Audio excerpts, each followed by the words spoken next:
Hola a todos, vamos a ir directos al grano en el análisis de hoy. Vamos a explorar algo verdaderamente fascinante: cómo los seres humanos construimos estos gigantescos sistemas digitales y económicos y, bueno, las ilusiones ópticas, por así decirlo, que acaban generando frente a nuestros propios ojos. Pero sobre todo vamos a ver cómo ese espíritu humano, que es increíblemente resiliente, se las arregla para sobrevivir a todos ellos. ¿Empezamos? Para que nos hagamos una idea, el mapa de ruta de hoy tiene 3 paradas. 1, tecnología, control y realidad. 2, ilusiones económicas y utopías. Y 3, resistencia, libertad y amor. Así que arrancamos con el primer bloque: tecnología, control y realidad. Vale, la gran pregunta que nos sirve de puente para empezar es esta: ¿cómo demonios pasaron unos píxeles totalmente inocentes a convertirse en arquitecturas de código omnipresentes? Es un salto mental enorme, pero tenemos que entender cómo pasamos de esos primeros videojuegos súper básicos a las inmensas plataformas impulsadas por IA, que literalmente dirigen el tráfico de nuestra realidad hoy en día. Vamos a ver cómo se construye todo esto paso a paso. Si nos fijamos en los años 50, todo arrancó en laboratorios, puros experimentos académicos como aquel Tennis for Two. Luego saltamos al 83, al gran colapso de los salones recreativos, porque claro, el mercado se saturó muchísimo. Ya en los 90, la mítica guerra de consolas entre Nintendo y Sega pisó el acelerador, pasando de los 16 bits a narrativas en 3D increíbles. Y de repente, en la década de 2010, los smartphones meten el juego en el bolsillo de todos, a la vez que los deportes electrónicos empiezan a llenar estadios masivos. Y hoy en día, pues la realidad virtual, la inteligencia artificial y los metaversos han convertido lo que era un simple pasatiempo en plazas públicas que habitamos de verdad. O sea, pasamos de un experimento de laboratorio a una gigantesca cultura global. Claro, toda esta evolución brutal de los mundos digitales nos lleva directos a la metamorfosis de plataformas como YouTube. Entre 2006 y 2012 hubo un cambio radical. El sistema pasó de medir simples clics a obsesionarse con optimizar el tiempo de visualización. En 2016, las redes neuronales profundas ya estaban masticando miles de capas de datos, encerrándonos un poco en densas burbujas de filtro. Y desde 2022, bueno, estamos metidos de lleno en la era de la IA generativa. Ahora vemos canales 100% sintéticos, con guiones escritos por máquinas y voces clonadas. Y ojo al impacto socioeconómico. Los creadores se enfrentan a un agotamiento tremendo, el famoso burnout, intentando satisfacer las exigencias matemáticas infinitas de un código. Y esto ilustra a la perfección el verdadero motor oculto bajo la pantalla. Esa fórmula matemática que vemos ahí es la que usan las redes neuronales de YouTube. Básicamente es una ecuación de probabilidad para intentar predecir si un vídeo se va a ver por completo en función del usuario, el vídeo y el contexto. Al ver el código así, al desnudo, da bastante que pensar. ¿Estamos viendo lo que genuinamente queremos aprender o disfrutar, o simplemente lo que una máquina ha calculado que nos va a mantener pegados y atentos? Con esto pasamos a nuestra segunda parte: ilusiones económicas y utopías. Aquí hay una paradoja muy interesante que nos hace plantearnos esta pregunta: ¿por qué los sistemas que prometen riqueza perfecta o igualdad absoluta terminan, tantas veces, entregando espejismos prefabricados? Es fascinante porque nos permite comparar dos cosas que parecen muy lejanas: la riqueza artificial de los influencers financieros actuales en Internet y las promesas históricas, tantas veces fallidas, de la planificación económica centralizada comunista. Lo verdaderamente interesante de esta comparativa es ver cómo ha mutado la idea del éxito. A la izquierda vemos al típico educador financiero de 2012. Usaba cámaras web de baja resolución, grababa la pantalla de forma súper casera y ofrecía utilidad pura y dura. El clásico hazlo tú mismo para intentar escapar de la rutina de oficina. Pero si miramos a la derecha, tenemos al jefe del dinero de 2024. El algoritmo ahora exige estilo de vida, así que usan lo que se llama lujo documental. Hablamos de cámaras de cine, drones, yates alquilados en Dubái, puro cebo visual que en muchísimos casos oculta una ansiedad financiera enorme detrás de las cámaras. El sistema ha empujado a estos creadores a dejar de enseñar herramientas reales para vender básicamente carísimas ilusiones. Y de la misma forma que esas promesas digitales chocan con la realidad, ocurre algo similar a una escala gigantesca en la política económica. Si contrastamos de forma puramente histórica y objetiva la teoría marxista con los resultados en más de 30 naciones, surgen unos contrastes inmensos.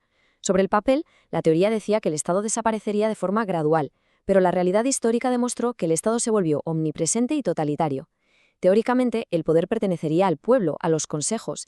Sin embargo, en la práctica recayó en una élite del partido. Y frente a la visión de una sociedad sin clases, los registros muestran que siempre acababa surgiendo una nueva clase burocrática y profundamente privilegiada. La aritmética detrás de este colapso planificado está muy documentada. El primer factor es el problema del cálculo. Cuando es un Estado el que fija los precios, borra de un plumazo las señales del mercado. Históricamente esto provocaba cosas como que el trigo se pudriese en el campo mientras se formaban colas de 3 horas para comprar pan en las ciudades. Segundo, la muerte del incentivo. Al quitar la recompensa individual, la productividad se hunde, y de hecho esta fue una causa clave del colapso de la Unión Soviética en 1991. Y finalmente un giro histórico muy irónico. China abandonó el comunismo económico en los 70, adoptando el capitalismo de Estado para sobrevivir, mientras que sistemas que mantuvieron la centralización estricta experimentaron un estancamiento total. La innovación tecnológica simplemente no se puede crear por decreto. De hecho, toda esta teoría económica tan densa cristaliza a la perfección en un chiste popular de la era soviética. Ellos hacen como que nos pagan y nosotros hacemos como que trabajamos. Aunque tiene ese tono humorístico, da totalmente en el clavo sobre la enorme paradoja que se crea al suprimir los incentivos naturales del ser humano. Entramos así en nuestra última sección: resistencia, libertad y amor. Llegados a este punto, la pregunta es esencial. Cuando estos sistemas que construimos colapsan en opresión o en pura superficialidad, ¿qué es lo que sostiene realmente al alma humana? Es fascinante pensar cuál es el verdadero motor de la humanidad cuando le quitamos todo el ruido de los algoritmos y de las economías fallidas.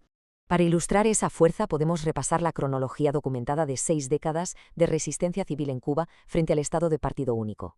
Desde los años 60 a los 80 tenemos la renuncia de Hubert Matos, la aparición de los presos plantados que rechazaron la reeducación y los campos de trabajo de la SUMAP.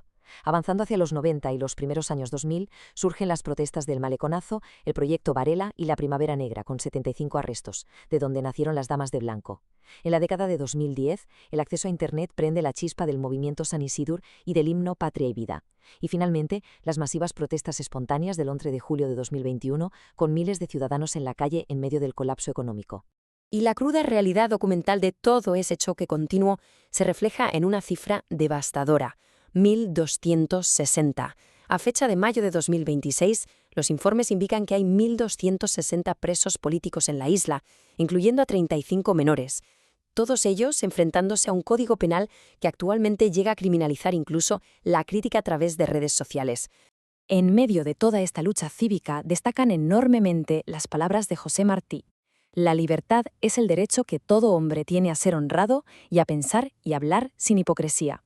Es una cita que sirve de ancla, recordándonos que rebelarse contra un sistema asfixiante no nace solo de la política, sino de un deseo humano intrínseco de alcanzar la honestidad y la verdad.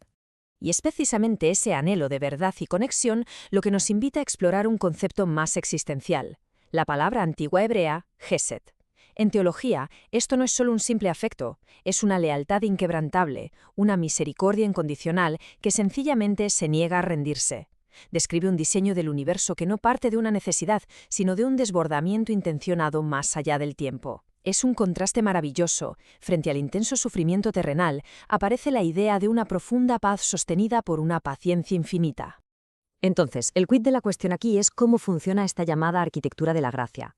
Primero, actúa mediante la empatía radical, el concepto de lo divino eligiendo encarnarse para experimentar, en carne propia, el agotamiento físico y el abandono humano. Segundo, el principio de sustitución. Esa misericordia llega al máximo cuando absorbe las consecuencias de los propios errores humanos. Y tercero, el presente eterno. Al operar al margen del tiempo, no es algo estático, sino un reinicio constante cada mañana. Bajo esta perspectiva, la misericordia no es un pase libre para fracasar, es el combustible más poderoso que existe para volver a levantarse. San Agustín logró resumir esta inmensidad de una forma espectacular: la medida del amor es amar sin medida. Esta frase condensa perfectamente el vasto espíritu que acabamos de explorar. Nos demuestra que, lejos de ser simples puntos de datos para el código de una red social o números reemplazables en un esquema económico, nuestra esencia está diseñada para una conexión compasiva y profunda. Para ir cerrando este análisis, dejemos que esta reflexión final quede sobre la mesa. ¿Estamos construyendo sistemas que alimentan nuestro espíritu o nos estamos rindiendo a ilusiones que acaban por asfixiarlo? Es una pregunta que desde luego no tiene una respuesta fácil. Tras haber repasado desde los códigos ocultos de Internet y las utopías de papel hasta las filosofías de amor incondicional y la pura resiliencia, la invitación está hecha. Cuestionar cómo funcionan las arquitecturas que nos rodean es el primer paso vital para proteger nuestra libertad. Muchísimas gracias por acompañarnos en esta exploración.